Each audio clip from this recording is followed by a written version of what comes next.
Hello and welcome to Random from Kampala, Uganda. I am Irene Abalo Oto. In today's episode, we shall be looking at digital quote-unquote addiction. I have been cautioned to carefully use that word addiction, especially when talking about the digital space. And the psychologists say there are so many things to addiction than what I would want to describe. But here I am talking to people from different parts of Africa. We shall be talking to someone from Rwanda, another person from South Africa, and others will be joining us to share with us their views and their concerns about how we use the digital space and how the human-to-human connections can be restored vis-a-vis the ever-growing virtual connection around the world. Hello, my name is Jessica Akidi from Kampala, Uganda. My name is Nancy Agutu. I'm from Kenya, Nairobi. My name is Brigitte Uwamaria, based in the southern province of Rwanda. Hi everyone, my name is Ula Setswalo. I'm joining you from Johannesburg, South Africa. My name is Andrew Kagwamaiga. There's less human-to-human connection, bonding, interactions happening, but we're always in the same spaces with each other. In a building today, I saw the security guard was on phone, the visitors were on phone, and literally everyone. I don't think anyone understood what was happening in the environment around them. Does it sometimes scare you, shock you when you find the person who is supposed to be taking guard, watching, the one most engrossed on phone, or everybody is just on the gadget? Yeah, it's actually threatening. Today I actually walked into a building and I had to wait to see if the guard would see me because the guard was on their phone, and personally as a responsible citizen, I had to wait for them to see me to come and check me, but they did not notice me, so I kind of just walked in. And I was thinking, what if I'm actually dangerous? I'm joining you from Johannesburg, South Africa. So one thing I've been noticing a lot, both at home and at work, is how deeply technology has crept into our daily lives. And this is to the point where it's starting to change how we relate to one another. And I think for me, digital addiction also shows up in small but worrying ways, and I can see the mental impact in people. You can see through the anxiety that people are having, the comparison culture, the constant feeling of being switched on without a pause, people even going to the bathrooms with their phones. A lot of people are now struggling with sleep, insomnia, just because they can't put their phones down at night. And you can see how some are losing focus easily. Their attention span is shrinking because they're constantly checking for notifications, for messages, your emails.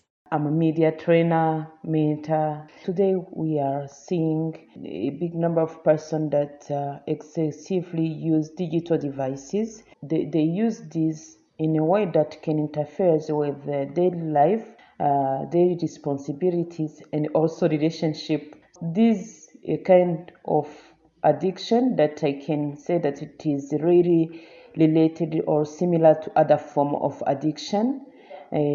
Because we have loss of control. It is sometimes difficult to limit screen time for some people who are really addicted. Also, it has negative consequences like social isolation. People are reducing their productivity because they are scotched the whole day on their screens. It leads to physical health problems, eye strain, back pain because of maintaining the same position of the body that can enable you to use your screen, and this lead to your back pain and so on. And what is this doing to human connections, the bonding, the talking to each other? That should naturally happen. When I see you, I should greet you and we have some sort of conversation. I'm the deputy digital editor for Radio Africa Group, which has 6 radio stations and 1 newspaper and a website that has over 6.5 million pages or unique users on a monthly basis. Personally, human interactions, we are moving into an era whereby everything is digital. If you want to buy goods, you go digital. If you want to procure services and products, you go for digital. What I'm trying to say is, in as much as our yesteryears, we did not have digital, an addiction on digital, the years that have come after 1990 or 1995 up to 2025, it is different from the years of 1970s. So the way it affects our human interactions, you'll find when you go to a conference room, for example, and you sit down and really you start listening to the speaker, you will realize that many people will not listen, but rather they'll be on their phone, either on TikTok, Twitter, just social media as a whole, laughing at something that is happening. So it erodes that interpersonal relationship, even with somebody at the conference, or even just at work, or even at home. You'll find a wife and a husband, instead of just having a conversation, quality conversation, these two people will be on their phones, looking at either TikTok, looking at either WhatsApp videos or WhatsApp status, or even chatting with somebody at work, and really it erodes the essence of what is called a marriage. That is, in my own opinion. And yeah, what I've observed among people addicted to technology is that they can't do without it. If you used to waking up at 8 and then you look at your phone, TikTok, for example, you look at it for 30 minutes before you go and shower to go to work. If it is something that you do every day, then that is going to be your routine, because there's that urge of seeing what is trending, of seeing what is laughable about today, of even psyching you up. There are some videos that when you wake up, they just encourage you. Some can be prayers, some will be encouragement words, some will be just jokes and memes, from people that you think can really make you feel better when you wake up. Or even if you are to be addicted to technology, you cannot sit still. Even after work hours and creating business content, I still use social media a lot. Okay. How does this look like for you in terms of creating connections with people physically? Do you feel like you're more in the virtual space, or it's equally like you're in the physical space with these people you interact with? I think it's less of the physical, because most people that I actually interact with are more on social media. It's not like I get to meet them personally or daily. Does this help you to easily build relationships? And when you finally get to meet people physically, how does it look like? What's the experience? Sometimes it's hard, because it's easier to actually interact with people more on social media than it is actually to meet them in physical sense. Why? Why is it different? I'm a shy person, so it's very hard for me to actually make friends.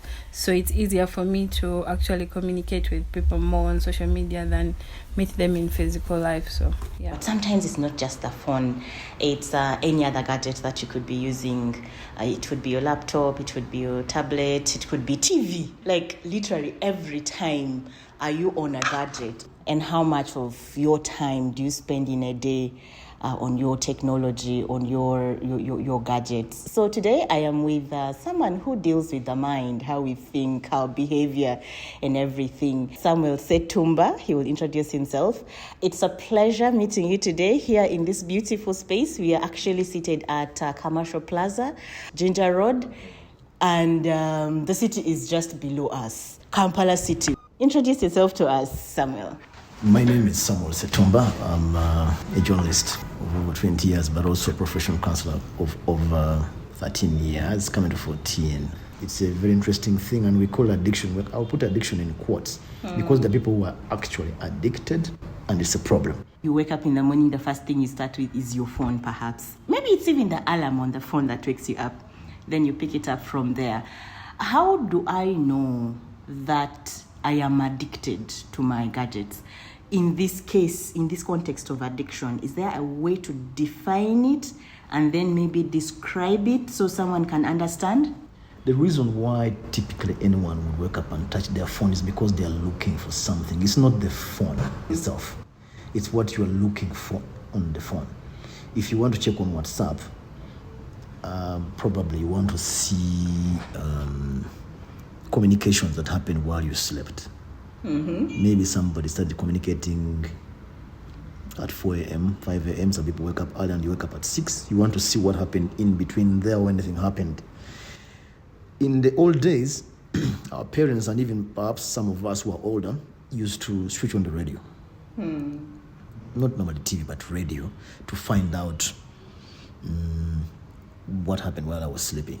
So it's okay. Now what has substituted that is the phone. So again, that's why I say we need to talk careful about the word addiction. If I wake up and find my phone, it's not the phone.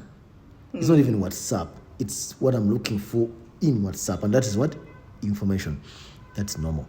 Now, when we move on to the element of addiction, it goes beyond. There must be an element that the gadget brings you that you are addicted to. What do I mean?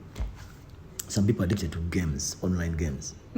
So the gadget is not to blame, but the game. And why do we become addicted generally? Addictions generally trigger dopamine. What is dopamine? Dopamine in this case? is a hormone, a brain hormone that gives us pleasure. Makes you feel good. Yes. So games make people, give them a high, a brain high, and they feel very good. And so they are hooked. If you think addiction also thinks things like alcohol, why does alcohol make people get addicted to it? The chemical in it substitutes dopamine in our brains, and therefore we are craving for that chemical reaction or trigger in our brains, and that's why we crave for alcohol. Alcohol in itself can be nothing, but what it does in the brain is what causes addiction. Coming back to technology itself is not a problem, but technology is a gateway to things we get addicted to. Now, you mentioned earlier as we came up that you were in a meeting and somebody can't stop touching their phone. Even when they put it like upside down, they're forced to turn it back and check. Because they are looking for something. It's that something that can cause addiction. But sometimes it's not addiction per se, because probably under some circumstances they can do without the phone with difficulty. But I think for me, if you ask me, the basic human being and the phone, it is this information overload. Okay, so at what point do I know that this information overload is affecting me and is not making me perhaps put aside my phone or the laptop or the remote, the TV remote? Do people even realize that I am actually addicted to this gadget? Or the information that I am always looking for, craving for? Thank you very much. Again, I'll toy carefully with the word addiction, because if you talk to the psychologists, they can have their own technical definition, but we are using it loosely here. Yes, loosely. How do I know, and you ask correctly, I'm being affected? Now, what this tendency to look for that thing, whatever information or the game in your phone, if it gets to the point of you have shallow engagement with people, somebody is speaking to you, but you're looking at the TikTok video or the WhatsApp conversation, and you sort of don't hear properly what they're saying, and you are responding and saying, I see. You are nodding, but you are not you are not present. In counseling, call it presence. You are not present. That shows that there's a problem. You have a child, you're a mother, the child comes and says, Mommy, tells you, Mommy, there's a problem many times before you realize that, oh, actually, oh, is that serious? Or so and so has fallen outside, and they're not crying, but something has happened. Because you are reading a WhatsApp chat or you are chatting, you keep on saying, what has happened? But you are not really tuned. That's a problem. Number 2, you wake up at night, and the first thing your phone tends to go to, that's not the usual waking up in the morning. You wake up at night, 3 a.m., and the first thing your brain is thinking, WhatsApp, TikTok, or whatever. That means you're having a problem. It's disrupting your sleep patterns. Number 3, some people, even the phones or the gadgets, go into the bedroom, and it affects intimacy. that means that you no longer have the emotional and intimate engagement with your partner. It's not deep enough, and sometimes you're not even interested. You can get to that point. That's when we have problems. You're no longer able to engage the way you would engage normally, and then you get the backlash. Either your partner will also retreat to their device, or they will be resentful, and then catastrophic. So, once we start seeing a disruption in what should be normal communication within our normal ecosystem, then whatever we are using the device to seek is causing us problems.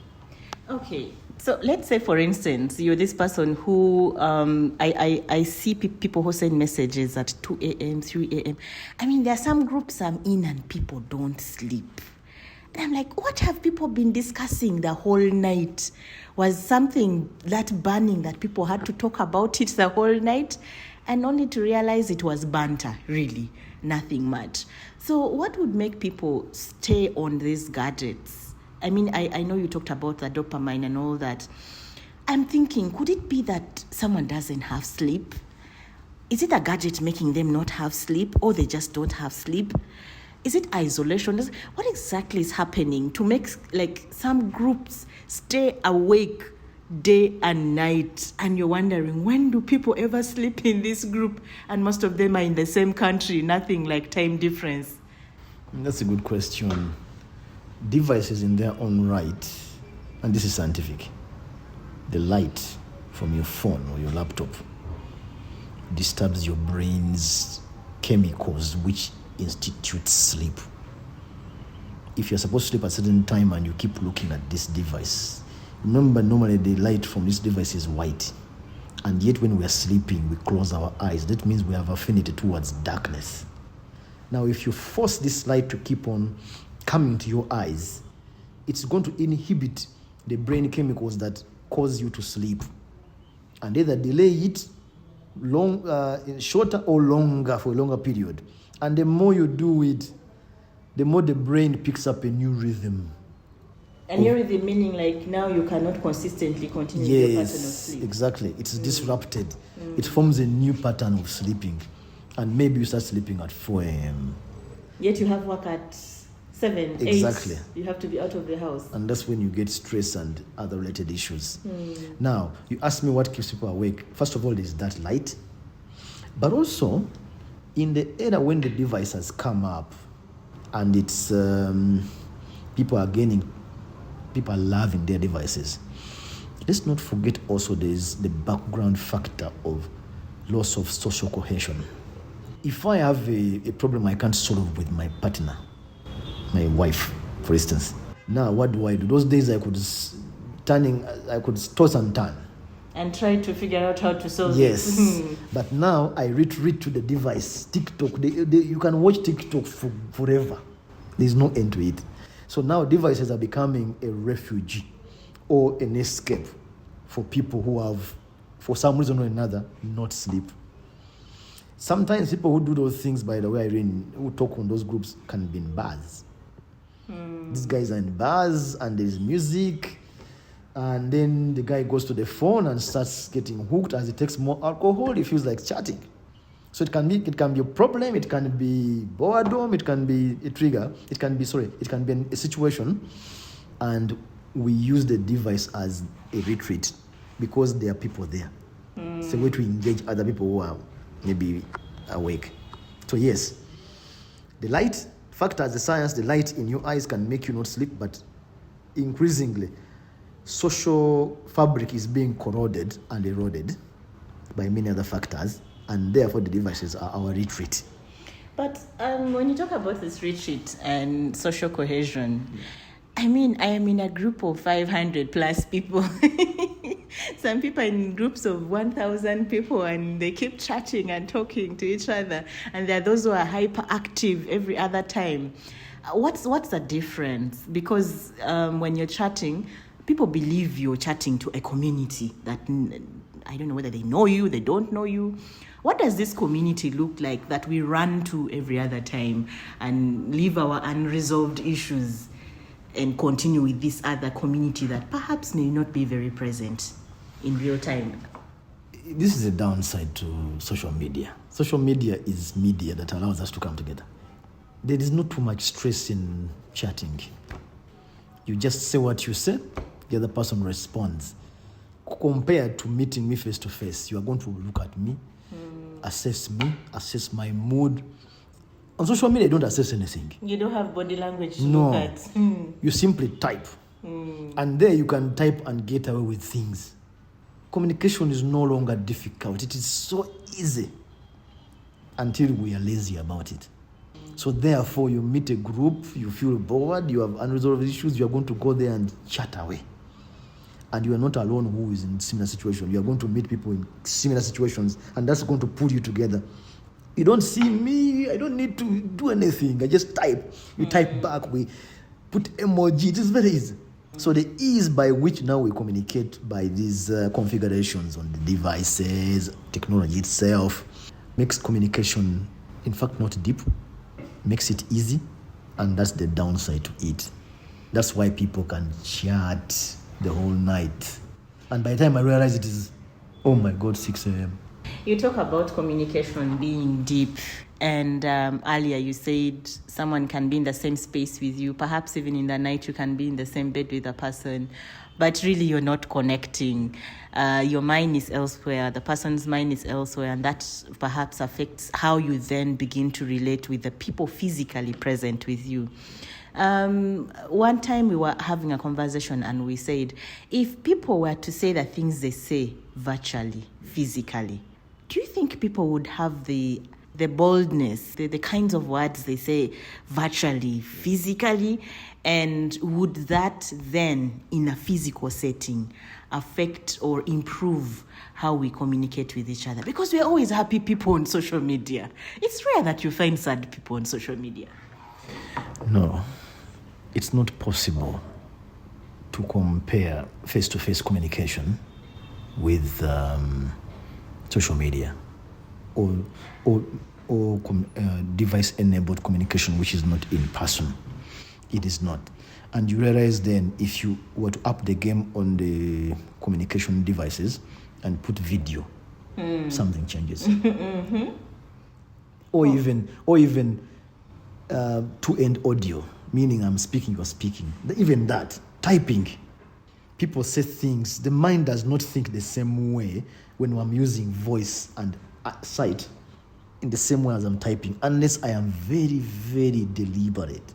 And many people are not that sophisticated. Meaning, even have you typed before and then deleted, typed, edited? Yes. When we are speaking, we don't speak like that. You don't edit your words No, when speaking. we can stop and think and speak. But in typing, we can edit, we can change the words.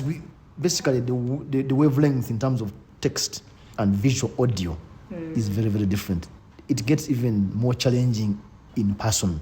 That is why you'd find people do hilarious things using the devices and social media. Somebody can share a picture, which if they were to meet you, they would never show you.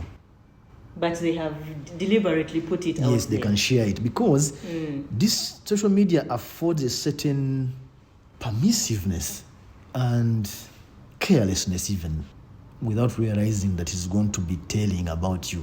When I'm hearing Trump telling people that if you're coming to, the young people coming to America, we're going to look at social media, that's when people say, oh my God. Now they're going to check. Now you all the realize, history. yes. Because when you're typing text and sharing on social media, you tend not to be, what do I say? You tend not to be held back. You tend not to be careful.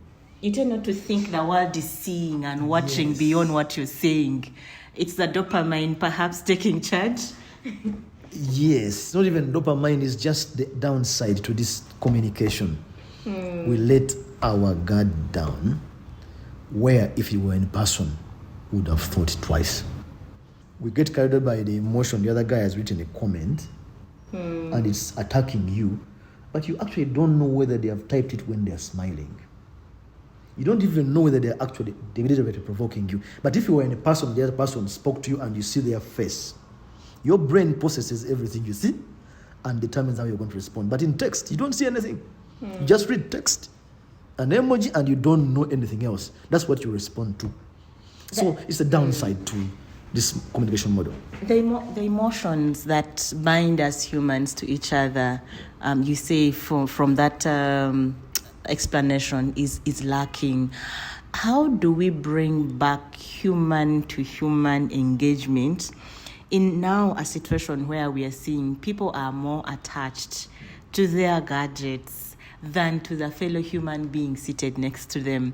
Have you ever been, I don't use public means much these days, but when I used to, every time you sit in a taxi, apart from the ones who fear that their phones will be snatched, in this Kampala here, your phone can easily be snatched through a window. Apart from those who sit by the window and fear that their phones will be snatched, no one talks to the other. Everyone is on their phones. And then you get out with your child and the child tells you, oh, by the way, the one who was seated next to us is my classmate. But they never had a conversation while we were moving all through. What is this withdrawal that we are having from each other? And how do we handle it amidst all these gadgets coming in play? Is it just the gadgets, or there's something else beyond the gadgets withdrawing us from each other? Let me call it the deterioration in communication is systemic, global. If you're going to do something about it, it's got to be you. As an individual? Yes, it's got to be you. I'll give you an example. I work hard during 6 days. On Sunday, I have about 3 hours in the afternoon, which I call my time. My time means wife, kids. Yeah? Actually, it's like a block of 5 hours. And I deliberately switch off data so I don't get WhatsApp. But I also put the phone in silent, but I also invert it. I decided, and let me tell you the parameter. Because normally at that time on the weekend, I know that the people who have primary responsibility over are with me. So there's no responsibility under the sun that will require me to receive communication from anybody else, that nobody else can solve if I can't. If my family is with me, that's the one where no one can solve and that I must be solving. So if they're with me, I can zone out. Now I'm illustrating the personal decision. And if anyone calls me, including my boss, I will explain that. That's what I did. And I have no apology for it. But when I'm going to sleep also, around 11, I remove data so that I don't receive any messages. I put the phone on silent, but with vibration. In case there is an emergency. It will vibrate. If somebody is an emergency, they'll call you long enough, you wake up. I leave that room for that communication part. But social media, when I go to bed, no social media. It's a personal decision.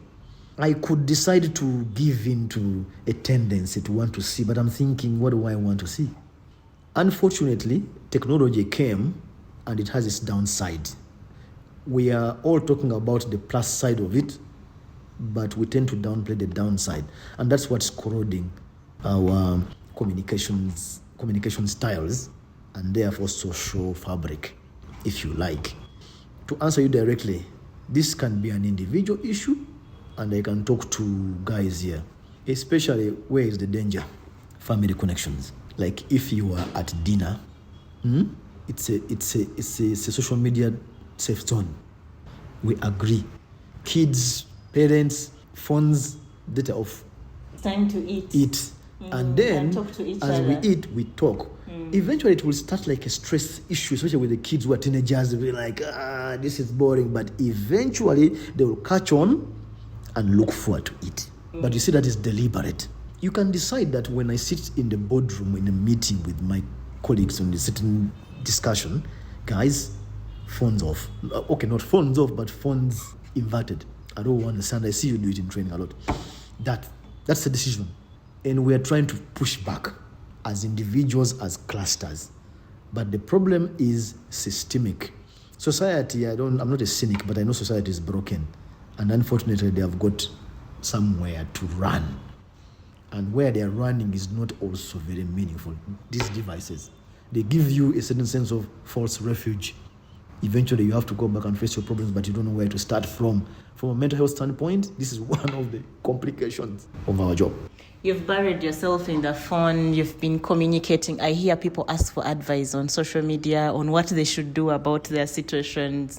But eventually, do these people come again and need a human-to-human conversation to sort of like get a bearing and direction? Because of the 5,000 people who are following you, of the, say, 2 million people, if there's anyone with 2 million followers on any platform, I don't know how many of them know you well enough to understand the background to your problem, so they're able to sort of like give you a better guide or direction to it. What do you say about following and asking for advice on social media? They retreat into this channel, or these channels, these devices, social media, which it's as if the people who go for help from there don't know what else to do. They have been re-socialized into thinking their world is these devices and social media, and maybe you can't blame some of them. That's why there exist counselors. And somebody may hesitate to come to a counselor because of the discomfort of in-person communication, and they retreat to this pseudo-personal but really impersonal discussion, whatever engagement on social media, because they can ask a question and feel that you don't know me, so whatever you say, I can take it in. But unfortunately, that's also wrong, because what people say also can pull you down because they don't have the context. I'm not asking you directly. It's complicated. You ask about the following. The following is also a creation of development of technology. Because the more followers you have, it seems people think you are popular. And your ideas are popular, maybe? Yes. It's a thing that has been created. To some extent, it has some truth.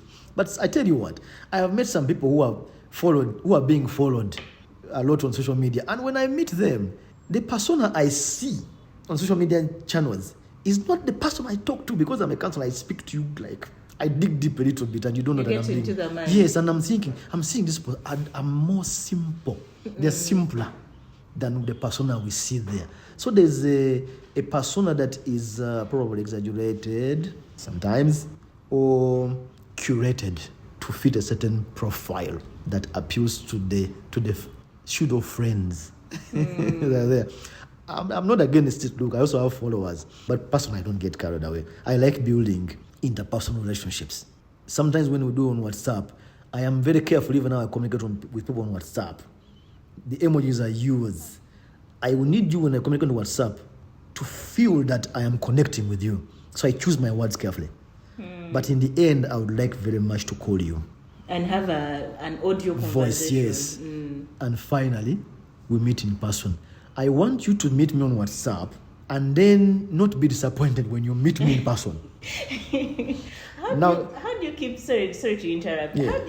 how do you still keep the same personality? Because I see, like you said earlier, there's a struggle for people to keep the personality they portray online with the real person when I finally meet you, and this is Mr. Samuel Setumba. Yeah. But is totally different in behavior, character, and everything. And I can't seem to connect with him now like I used to connect online. And I think that's also something that that's affecting relationships of people. Yes. The person you seem to be having so much fun with and talking to online, when you meet them in person, you can't maintain the vibe. Again, the system is skewed the way it is done, but you can decide to use it.